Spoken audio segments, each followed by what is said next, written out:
Welcome to Coruzant Technologies, home of the Digital Executive Podcast. Welcome to the Digital Executive. Today's guest is Cindy Olson. Cindy Olson is the founding partner of Executive Strategic Alliance, where she advises business leaders on how tightly linked business success is to the adoption of emerging technologies and the ever-changing talent landscape. In her role as CHRO of Enron in 1999 through 2002, she led her team to transform the HR function by building the first totally integrated HCM on an SAP platform. At the time of Enron's bankruptcy, her team was in the process of monetizing the investment in that technology by selling an HR managed services offering to the investment banks through a joint venture with Accenture. Because of this experience, she is an advocate of HR leading their decision of the technologies they require and taking accountability in the organization for the talent issue facing every single organization.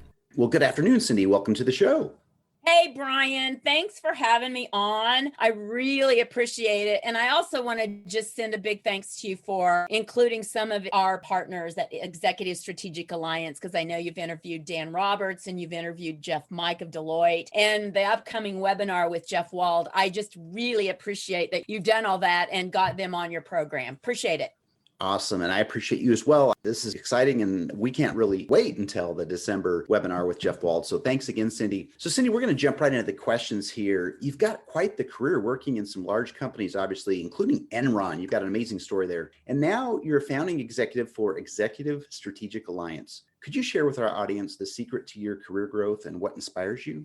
Yeah, Brian. So let me start with what inspires me. And I think I've got to go back to my career at Enron for people to really kind of understand why this inspires me. At the time that I was with Enron, I'd been there for 23 years and I was used as a transformational leader across the organization. And then I asked for HR. And I really feel like that foundational experience helped me understand the things that make me passionate about certain things. And the fact that it was Enron that was the last thing on my, resume, it's caused me to kind of pivot and make decisions around what does my career look like around those passions. And I think this is finally where I'm landing. And it's the Executive Strategic Alliance that I founded, and including my two partners that are just amazing, John Fink and Anna Randazzo. We're building a network where we can bring value to C-suite leaders. And because I was a Fortune 7 leader in the boardroom,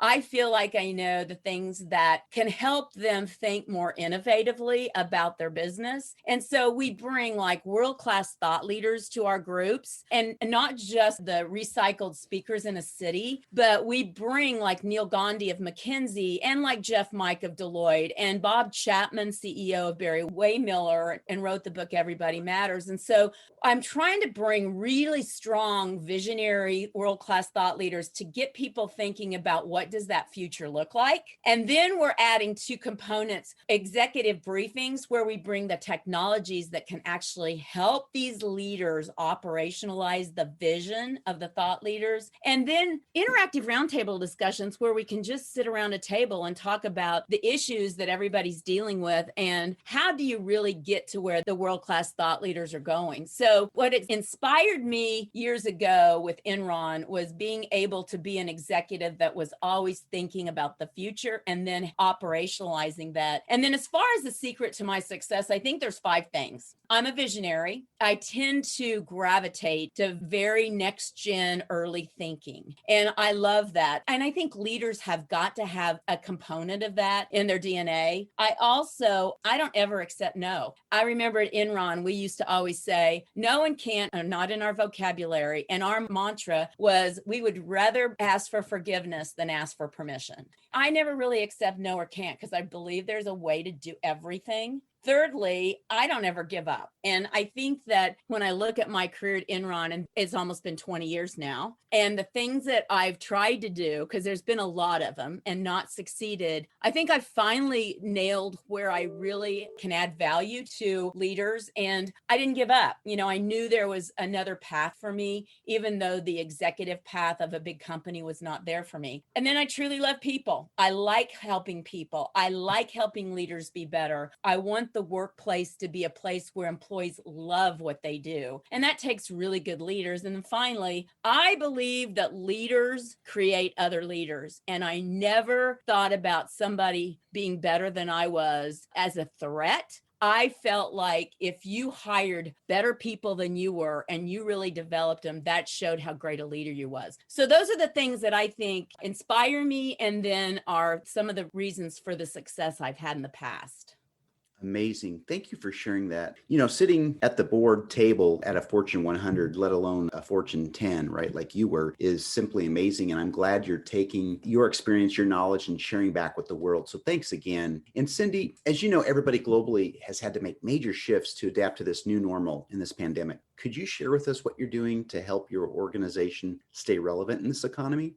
Yeah, let me start out with what we're doing at ESA. And when we basically started ESA a few years ago, we were doing in-person thought leadership events. And all of a sudden, like everyone, right? You're faced with now, how do you go virtual? And we've been able to pivot to virtual pretty effectively. And what's been great about this, reach more people. We were pretty much stuck with inviting people that were in the city, like in St. Louis or in Kansas City or Houston or Washington, D.C. or Atlanta. Now we can go outside of that city limit. It doesn't have to be within driving distance because it's a virtual thought leadership group now. And so we've been able to reach more people because of virtual. But I also think that my background has helped me pivot and make changes because we were already in 2000 working from home. We gave everyone a computer in 1999 so they could work from home if they felt like they could. And we were also using that work from home, work from anywhere ability to go out and find global talent.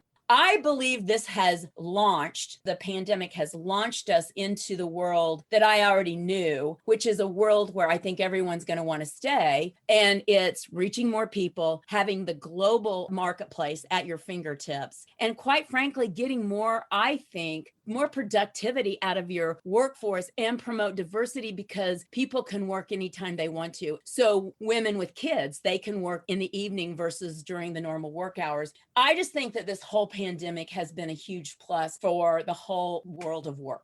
Also, this was a training that I really had with my Enron, and I would say anyone that worked at Enron would say the same thing. We saw change and chaos as an opportunity, always. And it was an opportunity to not just make money, but it was an opportunity to make the world better. And so that's why we push for deregulation. That's why we did a lot of things we do. If you have that mindset, then you can pivot and you can make change your friend. Sure. I think we've innovated a lot of ways because of the pandemic. We're kind of forced into that. And that's just the human spirit. Not that we love challenges, but sometimes we just have to embrace them and figure out how to work. So thanks for sharing that. So Cindy, I'm going to jump into question 3 here. Are you leveraging any newer emerging technologies within your space? And if not, maybe it's just a new or cool app that's making your life easier. Anything you can share? Well, keep in mind that we're a new small business, but we are definitely leveraging the knowledge of new technologies with our network. And that's one of the things that we bring to our network is new and emerging technologies. And so there are a lot of new cool technologies out there that have really ramped up during the pandemic. And I want to just focus on 3 really. So HireVue, most people know them as just a virtual interviewing platform, but we are working with them at ESA to take HireVue to our network because they are now buying pieces and bits of the hiring process. Companies that have created, like for instance, they have a partnership now with Microsoft Teams so that now everything's integrated. When you do interview in Teams, it goes into your HCM. They're doing a lot of things that are really cool around like QR codes. If a driver comes back from a long transportation haul and they think, oh, I would love to interview with another company, there's a QR code on their phone that they can get an instant interview. Those are the kinds of things that I think are really cool. The next one is Eightfold. And I don't know if you're familiar with Eightfold. We've become familiar with Eightfold through Deloitte. And they're a startup. They're a late stage startup. And what they do is they allow you to source talent within your organization. And we were doing this at Enron because we felt like between operating companies, we could create better rounded talent if we were able to bring someone from one operating company to another, or look for someone with certain skill sets across the company. And they provide the platform to do that. And I will tell you, because I'm really good friends with the CTO of Koch Industries, John Pavetto, that they are actually building something like that within Koch Industries to do exactly that. And then finally, I'd be remiss if I didn't mention ADP's Next Gen HCM. Most people see ADP as a payroll provider, but I will tell you their Next Gen HCM differentiates itself from any of the others because it's cloud native, it's very agile, an HR person can change it. It handles contractors, it handles dynamic teams, and it handles pay on demand, which is work today, pay tomorrow. And that's the future of work. So I would say those are the kind of the three cool technologies that we're really excited about sharing with our network. Amazing. I love that. You're right about just sharing the ADP, their cloud native app now. I know a lot of people think that they're just a payroll company, but it's amazing what they've done with their HCM. So thanks for sharing that. That's really important, especially in your space, Cindy. So Cindy, last question. Everybody wants to know a little bit more about Cindy Olson. Can you share something from your career experience that would be helpful for those looking to grow their career in human resources or leadership?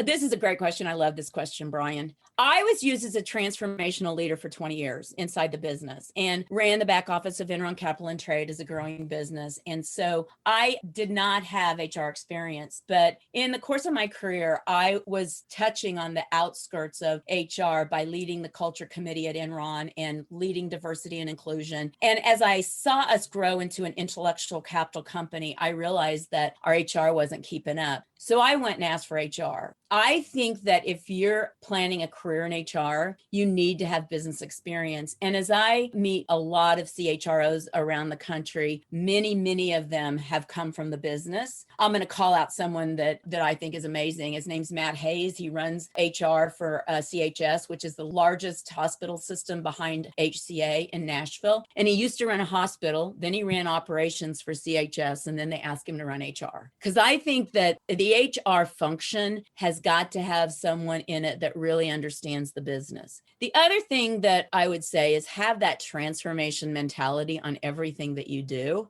I tell younger people that ask me, kind of secret to my success, that I always look for a job that needed transformation or cleanup and nobody else wanted to do. Because you can go into that role, use your transformational experience, make things a whole lot better, and it's noticed rather than just going into a group and you just maintain the status quo. So I say, look for a mess, raise your hand, volunteer to clean it up. And that's kind of the secret of my success. That's amazing. I love you sharing how you rolled up your sleeves, took on the challenge, volunteered, helped out, and made a difference. So I appreciate that. And Cindy, it was a pleasure having you on today. I look forward to speaking with you real soon.